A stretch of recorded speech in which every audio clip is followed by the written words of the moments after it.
Hi, I'm Anna the Hurricane Hulleton, and you're watching PhilippineNews.com.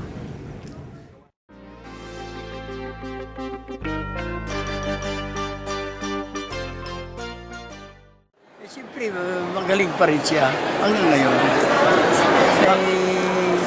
Sino naman ang mag-expect na matalo niya si Shane Mosley dahil magaling daw si Mosley. Pero pagdating sa laban, wala, takot. Takot si Shane Mosley. Ayaw sumuntok. Gusto ko Mayweather. Pero aywan ko lang kung magkasundo sa premyo. Dahil ang hinihingi ni Mayweather is 100 billion. Hindi naman tama yun. Takot lang siguro siya. Good fighter also, especially subdued.